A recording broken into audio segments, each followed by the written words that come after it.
Doctor Bharatbhai. Bharat માતા કી.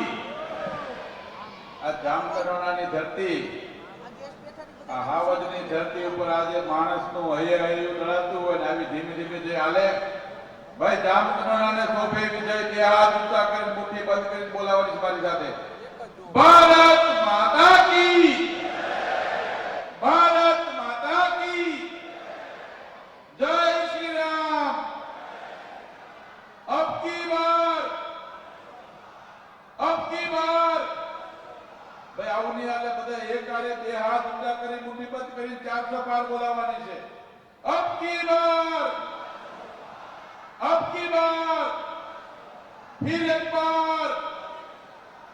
फिर एक बार धन्यवाद. જામકંડોરણા એટલે સ્વર્ગસ્થ વિઠ્ઠલભાઈ રાદડિયાની કર્મભૂમિ, જન્મભૂમિ. એક ખેડૂત નેતા તરીકે સમગ્ર રાજ્યને સંદેશો આપીને પોતાનું જીવન વિતાવ્યું છે એવી આ પુણ્યશાળી અને પવિત્ર ધરતીમાં વિજય વિશ્વાસ સંકલ્પ સંમેલનમાં આપણી વચ્ચે થોડી વારમાં જ રાજ્યના ગૃહમંત્રી અને આપણા નેતા આદરણીય અમિતભાઈ શાહ સાહેબ આવવાના છે. આજના સંમેલનમાં આપણી વચ્ચે ઉપસ્થિત આપણા ગુજરાતના સહકારી નેતા અને ભારત સરકારની અલગ અલગ સહકારી સંસ્થાઓ ઇફકો જેવી સંસ્થામાં ચેરમેન તરીકે અનેક સંસ્થાઓમાં જવાબદારી સંભાળે છે એવા આપણા નેતા આદરણીય દિલીપભાઈ સંઘાણી સાહેબ, એક વખત જોરદાર તાલીઓથી દિલીપભાઈનું આપણે અહીંયા સન્માન કરીએ. એવા પોરબંદર વિધાનસભાના ભારતીય જનતા પાર્ટીના ઉમેદવાર આદરણીય અર્જુનભાઈ મોઢવાડિયા,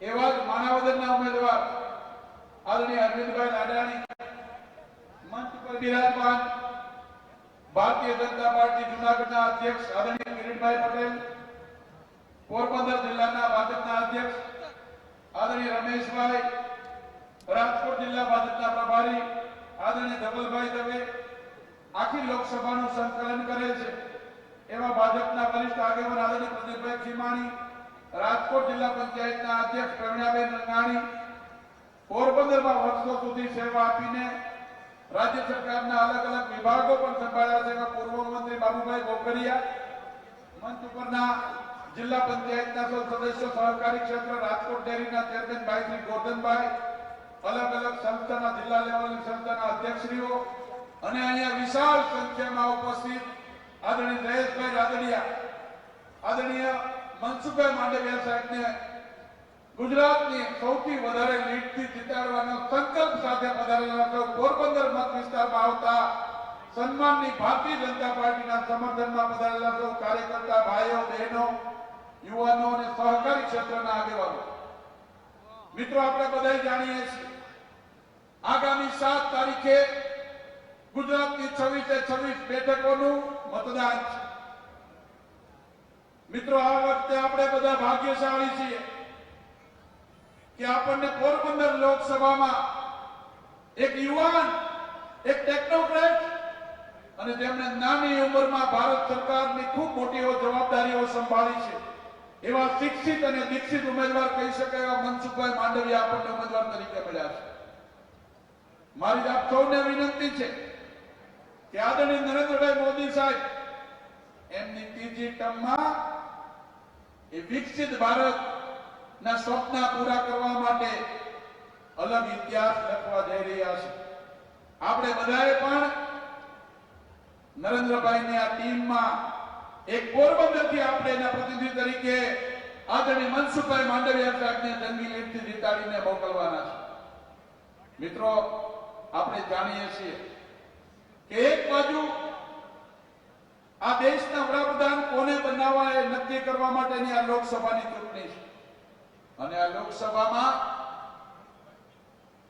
એક બાજુ વર્ષોથી વંશવાદ, પરિવારવાદ, ભ્રષ્ટાચાર અને દેશ વિરોધી કૃત્યોને મહત્વ આપનારી કોંગ્રેસ પાર્ટી અને એનું ગઠબંધન છે અને એની સામેની બાજુ ગુજરાતનો એક પનોતો પુત્ર, એક ગરીબ દીકરો જેમણે 140 કરોડ દેશવાસીઓને પોતાનો પરિવાર માનીને છેલ્લા 10 વર્ષમાં રાત દિવસ કામ કર્યું છે.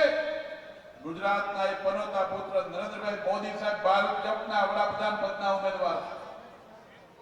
એક બાજુ પરિવારવાદની રાજનીતિ અને એક બાજુ એક ગુજરાતની 140 કરોડ દેશવાસીઓને મારો પરિવાર એમને જ્ઞાતિવાદ વંશવાદના રાજકારણને જાકારો આપી સમગ્ર હિન્દુસ્તાન એ મારો પરિવાર છે.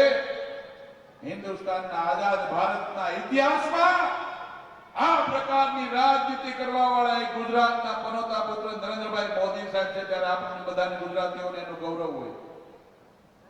એક ગુજરાતી 140 કરોડ પરિવારના દેશવાસીઓ માટે એમને વિકાસ માટે એ પરિવારની સુખાકારી માટે વિવિધ યોજનાઓની ઘડતર કર્યું, એનો અમલ કર્યો અને છેલ્લા 10 વર્ષમાં જે રીતે દેશનો વહીવટ કર્યો. આપણે બધે 10 વર્ષ પહેલા યુપીએ નું શાસન જોયું હતું. સવારમાં ઉઠીને એક કૌભાંડ આવતું હતું. રોજ નવા કૌભાંડો કોંગ્રેસની કેન્દ્રની સરકાર કરતી હતી. દેશના યુવાનો નિરાશા તરફ આગળ વધી રહ્યા હતા. ચારે બાજુ દેશની અંદર નિરાશાનું વાતાવરણ હતું.